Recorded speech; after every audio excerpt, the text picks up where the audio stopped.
Hey, what's up guys? Welcome back to another build guide. Season 3 just dropped, so we're going to be starting off the season with a solid leveling build guide for Shadow Twisting Blades Rogue.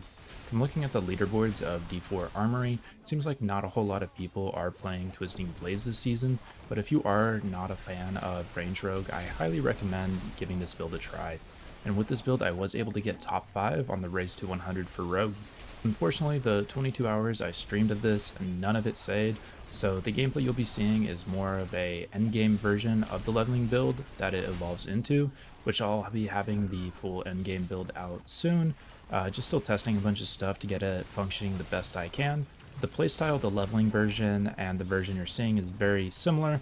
The leveling version plays a bit slower because of the lack of cooldowns. With that out of the way, let's get into the build. In this guide, I'll be going over the skill tree, the leveling order of those skills, the gear and stat priority, and the Paragon boards for levels 50 through 80. As normal, there will be timestamps for each section of the video. First up, we have the skills and the skill tree. For the skills, I use Shadow Step, Dash, Twisting Blades, Shadow Imbue, Death Trap, and Puncture with the specialization combo points, all the way up to 100. Dash and Shadow Step for the mobility, but also Shadow Step is our only unstoppable to break the CCs, so be careful not to overuse it, because if you have it down, you could get caught. Our main clear, we alternate between Puncture and Twisting Blades with Shadow Imbue, and for big packs of elites, use Death Trap to group them and clear them out quickly. Combo Points provides a nice damage boost to Twisting Blades, and it also passively provides some movement speed, so early on it feels especially nice. Next up, we have the skill tree and leveling order of skills and passives. So essentially what you want to do is get all of your skills as early as possible.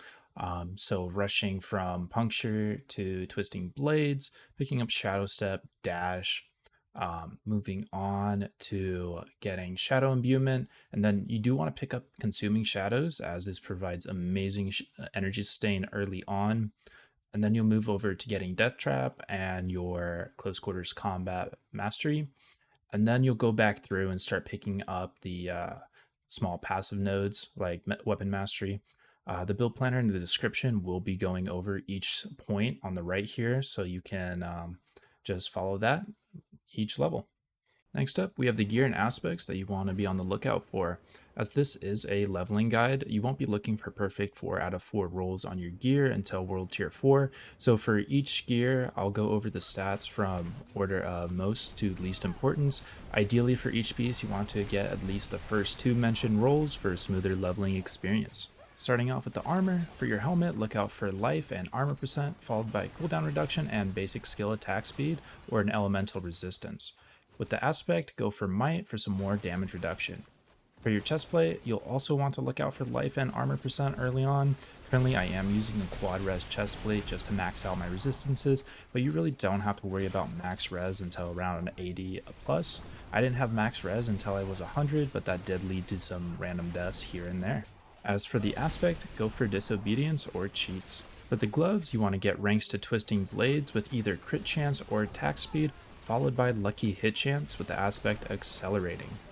For the pants, get life and damage reduction followed by resistance rolls that you're lacking. These will eventually be swapped out for some unique pants like Tybalt or Tassets, or if you get Eyes in the Dark early on, I would recommend using those. So don't worry about investing too much here. And for the boots, all you really want is movement speed. Resistances or stat rolls are a plus, but really all you need is some high movement speed boots to just get you through those dungeons faster early on, and I'd recommend getting Ravenger's Aspect for an extra shadow step charge here. Next up, the weapons. For the crossbow, focus on getting all stat and dex, followed by damage to crowd control, and for the last roll, you have a ton of options. Go for either core damage, crit, vulnerable, or close damage, and put Blade Dancer's Aspect here. For your 2 melee weapons, you can either get daggers or swords, whatever you prefer using, but focus on the item power first. These will be replaced with uniques later on, so whatever has higher item power, just go ahead and put that on. For the stats, go for the same as the crossbow, and the aspects get rapid for faster basic attacks, and edge masters for some more damage. And lastly, the jewelry. For the amulet, go for movement speed, followed by either frigid finesse, weapon mastery, or malice. The last 2 rolls go for dex percent and cooldown reduction. As for the aspect, get Juggernaut, This is a very high priority aspect, and you unlock this codex from the second milestone in the season pass. This aspect is actually so insane for rogues, and it replaces disobedience. We have so much mobility that I honestly don't even feel the evade cooldown reduction increase, and it does give you just a ton of armor. For your rings, go for life and crit chance, followed by lucky hit chance, and lastly damage to crowd control. With the aspects, I see Alchemist and Expectant. If you're able to get the Trickery band early on, I recommend using it. It does have some insane stats for early into World Tier 4 and can carry you quite far. I got it quite early and I used it all the way up to 100.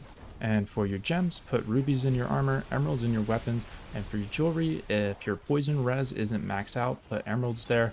Otherwise, balance out your resistances or use skulls for more armor.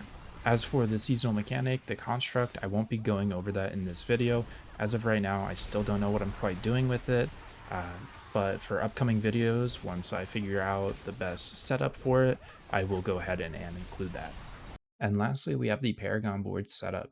I would follow this board up until about level 81 for your first 124 points.